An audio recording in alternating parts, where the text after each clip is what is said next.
There's too much to know about Japanese trains. So when I went onto YouTube, I saw that there was no fast facts and tidbits video in English. I think I'm good at pronouncing Japanese, so without further ado, here are 40 facts and tidbits presented by a seasoned train otaku.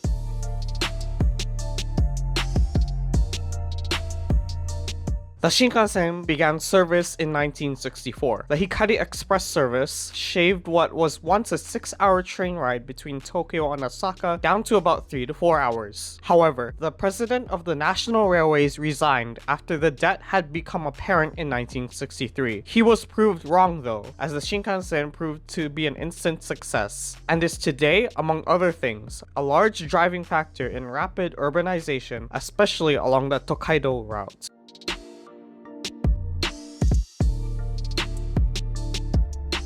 Various Shinkansen technology exists outside of Japan, such as in mainland China, as well as proposals being worked on in India and the US. But I want to turn my attention to the variant in Taiwan, the 700T, a variant built for Taiwan high-speed rail. This line runs for 350 kilometers on the island's west coast. However, this variant is a diplomatic and bureaucratic mess, with European manufacturers filing lawsuits after the bid was awarded to the Japanese, which resulted in the railway implementing European standards on certain aspects of the railway, such as on the tunnels. Moreover, the original 700 series is nearing retirement in Japan, further complicating the possibility of aftermarket conversions and parts. Now, I'm reading all of this based on Wikipedia and discussion on various online discussions, so I apologize if this entry is super rough.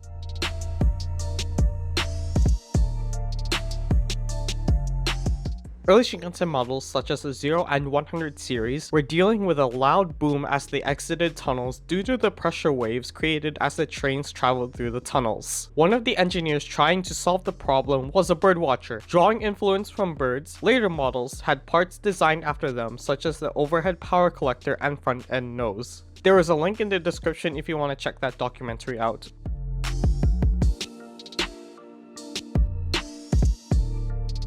The Chuo Shinkansen, or Central Shinkansen, is an under-construction high-speed maglev that is said to be the first true long-distance maglev high-speed line in the world, connecting Tokyo at Shinagawa Station and Nagoya at speeds of 500 kilometers an hour. This is more than 200 kilometers per hour faster than the fastest Nozomi Shinkansen service, covering almost 300 kilometers in about 40 minutes. The line is expected to open by 2027, with a further extension to Shinosaka opening by 2037.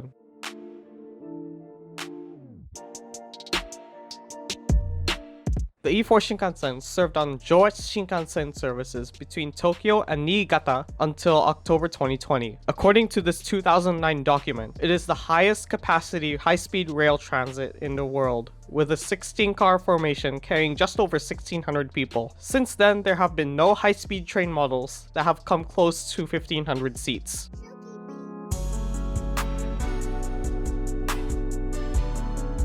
Teikiken is the equivalent of a monthly commuter pass. You select 2 stations and options for a 1, 3, or 6-month pass. This saves commuters between 25 and 40% in rail fares. Because it also covers Shinkansen, railway critics have argued that high-speed rail should be counted when mentioning commuter rail in Japan. Daily commuters on the Shinkansen make up a significant percent of the total Shinkansen ridership.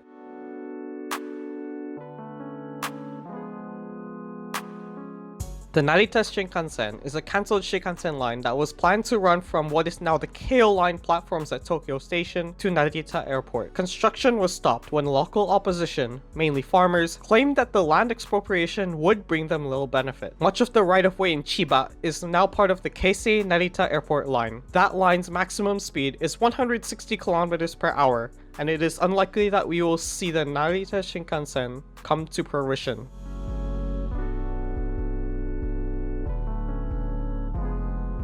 The Mlet has a chart for levels for crowding on commuter trains. The chart has 5 categories, with most major lines carrying between 200 and 250%, enough that there is physically no room to move. The busiest stations have workers known as Oshiya. Since 1975, they have been jamming people into sardine-packed commuter trains and subways.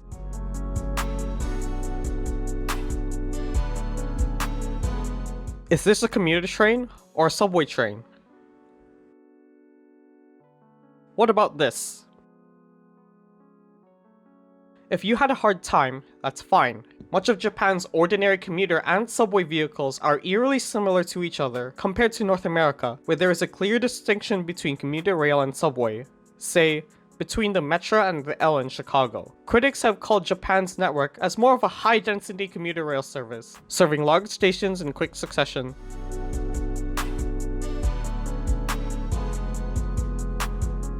The oldest subway line in all of Asia is the Ginza line in Tokyo. The section between Ueno and Asakusa opened in December 1927, with a section all the way to Shibuya opening in 1938. In 2017, the line recorded a daily ridership of 943,000 riders.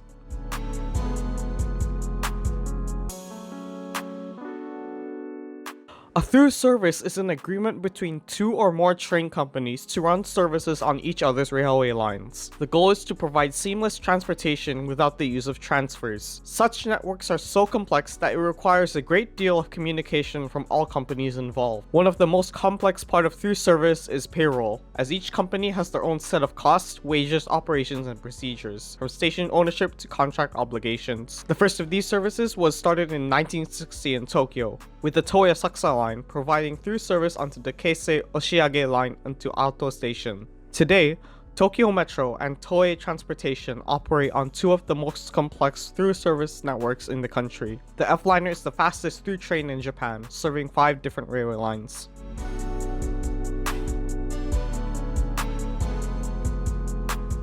I talked about it before, but 160 km per hour is the fastest speed for a non-Shinkansen train. That record is held by the Keisei AE series on Skyliner services. However, until the opening of the Hokuriku Shinkansen in 2015, the limited express Hakutaka, run by Hoketsu Express, also held this distinction with their 681 and 683 series trains.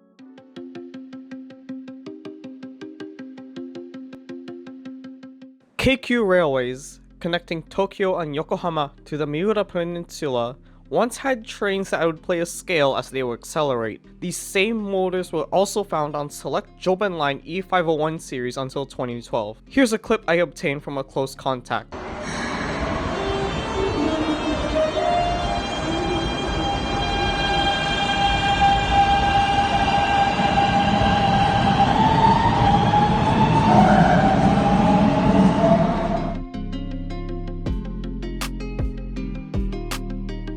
The Desha Otaku are Japan's train nerds, and they are a massive deal in Japan. They often congregate at the end of platforms to take pictures of incoming trains. A 2005 study suggests that they are responsible for an industry worth $35 million inflation adjusted. Massive events are held by railways for the first and last run of rolling stock types. This was the first run of the E235 series on the famous Yamanote line. There are also several magazines and other publications which discuss train types and railway news. Now don't do this in America or the Karens will call 911 on you for spying or terrorism.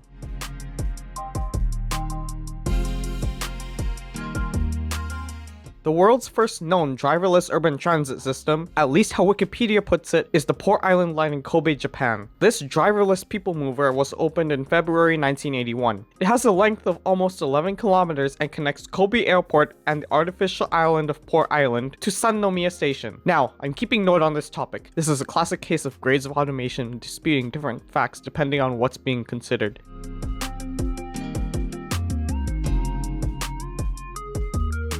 The Keihan Keishin line is essentially a tram the size of a subway train. On the really steep tramline portion, there's a really sharp 80-degree turn just east of Otani Station. While it is an engineering marvel, it fails as a transit line due to a through service to the Kyoto Tozai line, missing key transfers to the Keihan main line at Sanjo along the way, as well as completely avoiding Kyoto Central Station and the Kanko line. It's also much cheaper and much faster to take the JR Biwako line on the special rapid service.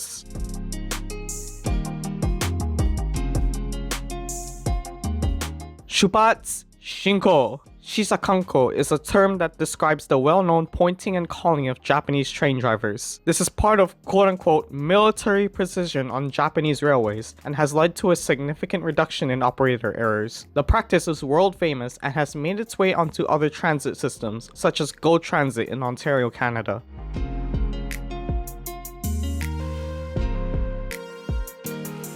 There are two names you should know when traveling on trains in Japan. Christelle Ciari does all the English announcements on most major lines in Tokyo. The English voice on the Shinkansen and on a few other lines such as Meitetsu is done by Australian voice actress Donna Burke.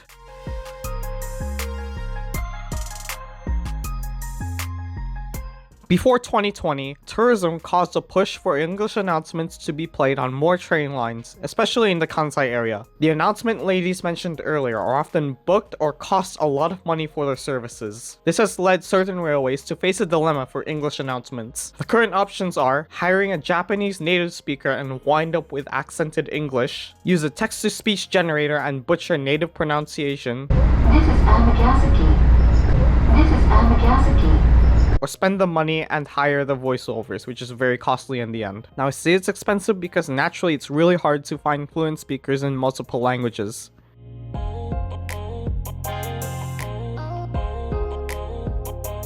Station melodies are 7-second jingles which buy enough time for people to know how much longer the train doors will stay open. The jingles are easy on the ears and help smooth out what is normally a stressful environment. Minaru Mukaya is a well-known keyboard player and has composed over 200 melodies, with the most on private lines. On JR, riders will find more familiar jingles, such as Vivaldi's Four Seasons and the American folk song, I Am Working on the Railroad. I will have links in the description for those who want to learn more.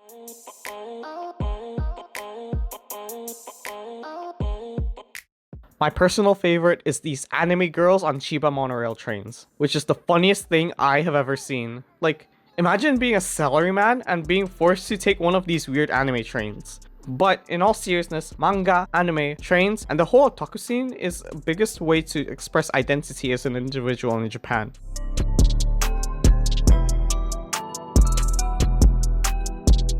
Speaking of the Chiba monorail, it is the longest hanging monorail system in Japan and in the world. The system consists of two lines which combine for just over 15 kilometers long. Since beginning service in 1988, the monorail has been connecting the major stations at the JR lines to areas up north. The last mass transit suspended monorail built in the world was in Dusseldorf in 2002.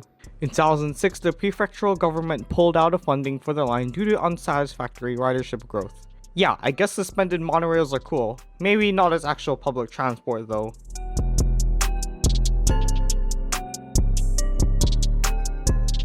We've been talking about passenger trains for a while, so let's talk a bit about freight. Freight movement is largely influenced by geography. Japan is a mountainous archipelago surrounded by the sea. The coastal population is roughly twice that of the US by capita.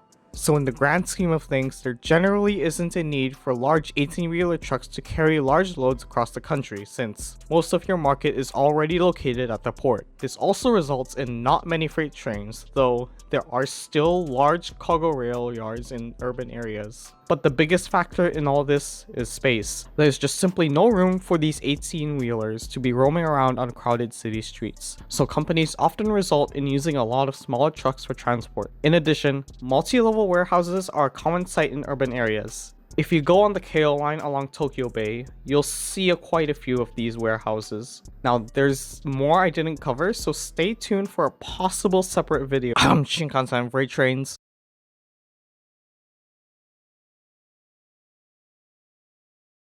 The Amagisaki derailment happened on the 25th of April 2005, where a southbound Fukuchiyama line train went over the speed limit near a curve near the junction at Amagasaki and crashed into an apartment building. 107 people died in the crash, including the operator. The cause of the crash was overspeed, in an attempt to make up for lost time, as the driver had committed 2 penalties earlier in the journey and had a history of racking up penalties beforehand. On the other hand, the automatic train stopping device was largely absent from curves. Following the crash, multiple executives would resign over a 4-year period. The systems were updated to automatically slow down trains on sharp curves. The apartment building was demolished in 2017 and turned into a memorial site. It remains the deadliest rail accident in Japan since 1963.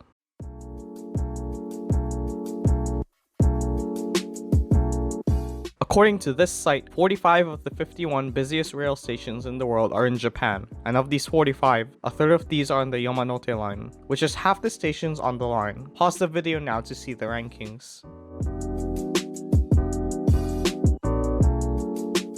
This aligns with Tokyo having multiple major hubs instead of one big downtown. Shibuya, Shinjuku, and Ikebukuro, to name a few. Is the Yamanote line Japan's train? Not everyone who goes to Japan rides the Shinkansen, but almost every tourist who arrives in Tokyo will ride the Yamanote line. Leave it in the comments.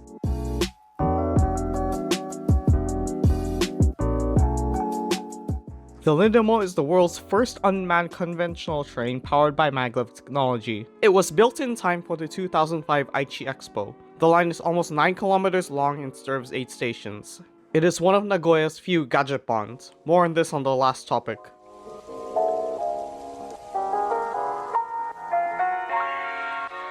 Linear induction is a relatively rare choice of propulsion. Limbs are like a cog railway, with the propulsion for the train between the tracks. One major advantage of limb is the ability to build smaller trains in tunnels while saving on construction costs. Today, there are 7 lines in Japan which use the technology. 2 lines are located in Osaka, including the first one built for the country in 1990, the Oedo line in Tokyo, which is Japan's deepest subway line, followed in 1991.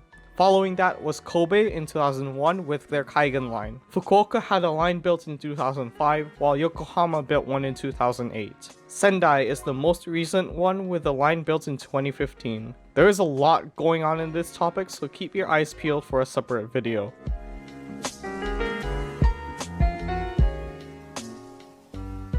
Let's talk about track gauge. Most conventional rail lines use 3 foot 6 inch. The Shinkansen and a few private railways use standard gauge, 4 foot 8.5 inches. There are also other smaller and narrower gauge railways, mostly in the countryside. And then there's the Keio line. Not the one at Tokyo Station, but the private commuter line at Shinjuku. The Keio line and through services onto the Toei Shinjuku line are the last major users of the 4 foot 6 inch Scotch track gauge. The initial lines were built in 1903 to provide through services to the former Tokyo City Tram network. As of 2021, the Keio and Shinjuku lines combine for almost 100 kilometers of network coverage.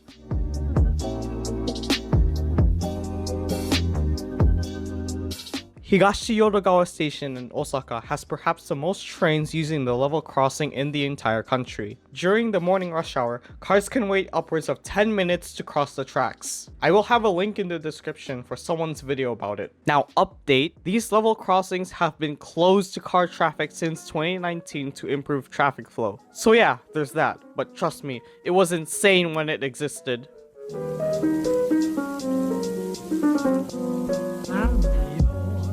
This is a spoiler alert. In Kimi no Nawa, one of my all-time favorite movies, there is a scene where Mitsuha boards a train and bumps into Taki for the first time. This takes place on a Chuo Sobu line train in Tokyo, between Shinonamachi and Yotsuya stations. Trains have a known reputation in Japan and go as far as being used as plot devices in films and TV.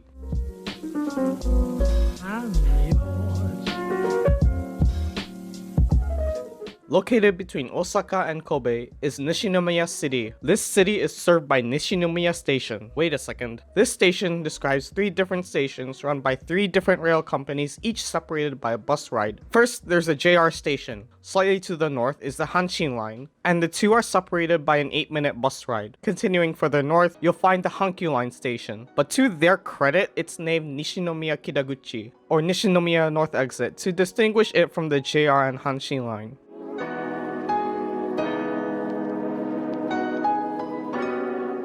The Naniwasuji line is an under-construction railway line that will bring the Nankai and JR lines further north into Shinosaka Station. The line will benefit connections from KIX International Airport and Wakayama Prefecture in the south. Right now, neither railway has a direct link to Osaka's main business center and the Shinkansen. The JR line has to deal with the utterly confusing Osaka Loop line, while the Nankai line only makes it as far as Namba, which is still another train ride to the main business center in Umeda. The first step being done right now is to build an underground platform at Osaka Station, which will enable the limited express Haruka to make a stop there. The new platforms are set to open in 2023, while the rest of the line is scheduled to be opened by 2031.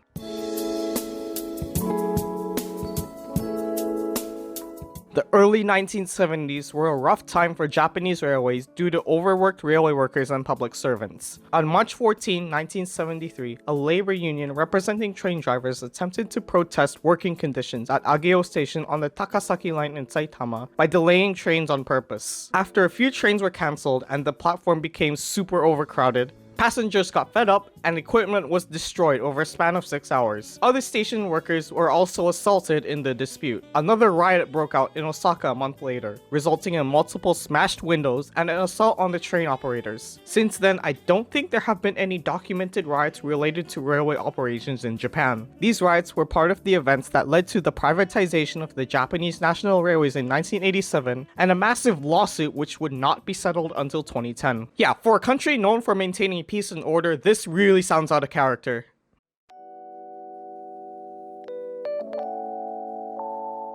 This is recent. The DMV, or dual mode vehicle, is a bus which is outfitted to drive on railway tracks. Rural areas in Japan face enormous costs in decommissioning declining railway lines in rural areas, as well as the upkeep in aging diesel rail cars. These special buses help reduce consumption and maintenance costs while sustaining lower ridership numbers. The Asato line in Shikoku is believed to be the first such line in the world, with commercial operations starting on Christmas Day in 2021. Now for you keyboard warriors out there, these vehicles are in revenue service and can drive on both rail and road.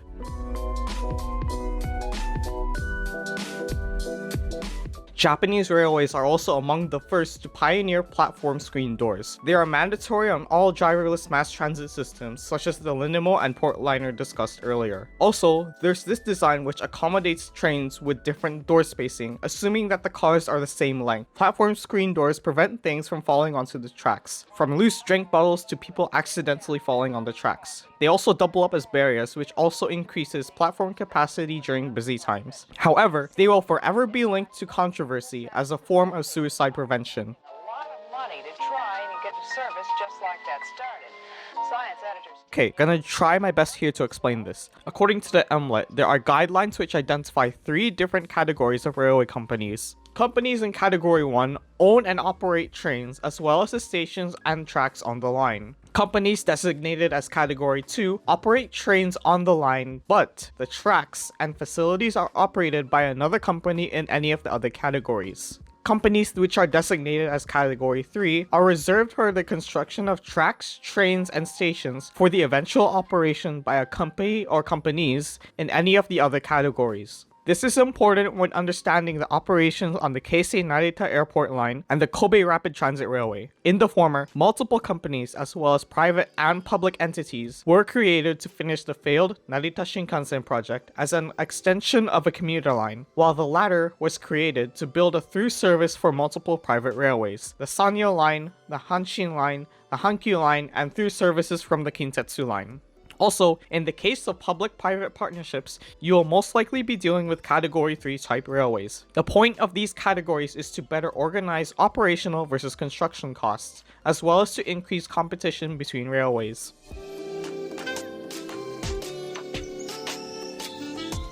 Okay, I am not a business major. However, in any case, Keiretsu and the earlier Zaibatsu are in short massive conglomerates and subsidiaries which own shares in each other. For example, it is not uncommon to find railway-owned resorts, department stores, and even sports teams. In Japan, 8 companies own pretty much everything from retail, services, manufacturing, real estate, transportation, you name it. We will now go over some examples. The Chiba Monorail is owned by the city of Chiba, with Mitsubishi Heavy Industries and JFE Steels owning smaller shares in the company. Remember the singing trains discussed earlier? Did you know that those components are made by European manufacturer Siemens? And that's relatively rare in Japan, as foreign companies generally don't have much presence thanks to the Keiretsu.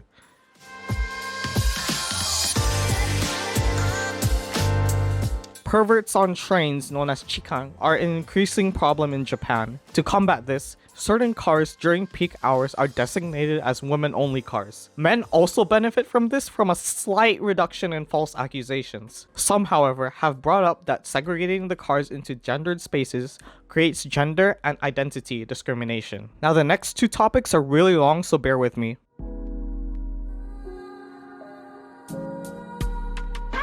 For starters, the Shinkansen system is based on where the trains are headed from Tokyo Station. The Tokaido and Sanyo Shinkansen uses one set of tracks, while the other trains bound for the other Shinkansen lines going north towards Ueno use another set of platforms. There is no connection between the two systems. That said, however, few have suggested that there should be a through service from the Tokaido Shinkansen to the other northbound lines. Some of the minor issues include the voltage, where the frequency is 10 Hz more on the Tohoku Shinkansen, despite both networks running at 25 kV. And that means that the two systems are not backwards compatible. Based on voltage alone, technically you can run east trains onto the west, but not the other way around, say an N700 on the Hokkaido Shinkansen. But the E7 series solves this problem by being able to run at multiple voltage frequencies. However, the biggest issues right now are the company relationships, capacity, and train formation. There seems to be an ongoing kerfuffle between JR East and JR Central about platform configuration at Tokyo Station and the overall operational philosophy of Shinkansen trains. In addition, before 2020, the 1300-seat Tokaido Shinkansen trains were often at capacity. Other JR East models of Shinkansen, such as the E3, E5, and E7, can only carry about 800 or 900 people. I also suspect coupling trains mid-journey makes things like maintenance and planning more complex than it needs to be. For now, it's best for people to accommodate the transfer at Tokyo Station. And finally, our last topic for this video. If you made it this far in this video, congratulations. Anyways, here we go.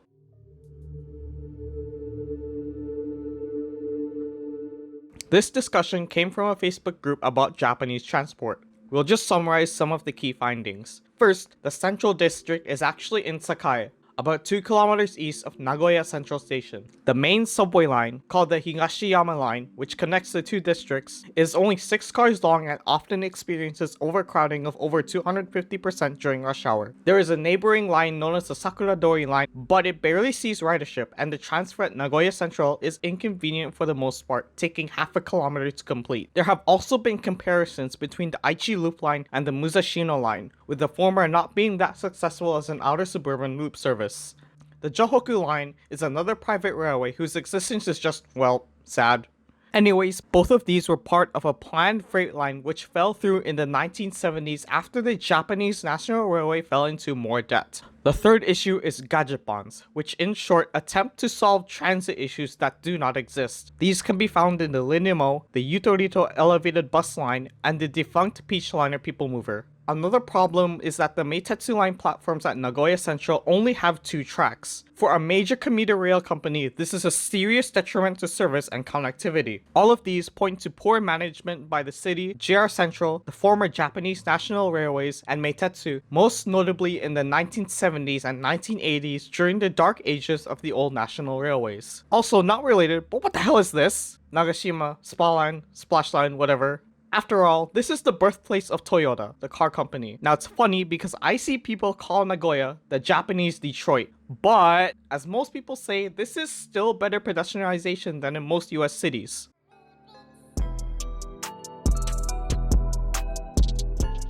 This video took a lot of effort to make, from research to trying not to stutter while reading scripts. I tried my best, but there will always be some issue or correction to be made. My overall intent is to instill a deeper knowledge about Japanese railways. We know they're always on time, we know there are bullet trains, we know they're super crowded, and most of all, we know the US lags behind in public transportation compared to Asia and Europe. But knowing things in more detail can help us put it into more contexts. Anyways, please pay attention to the pinned comments for any corrections. And if you like this video, please consider subscribing to the channel. We do Japanese content every first week of the month and Vancouver-based content for the other weeks. Also, consider liking and discussing in the comments. Adding timestamps to your comments helps in discussion. Thanks for watching, and I'll see you in the next one.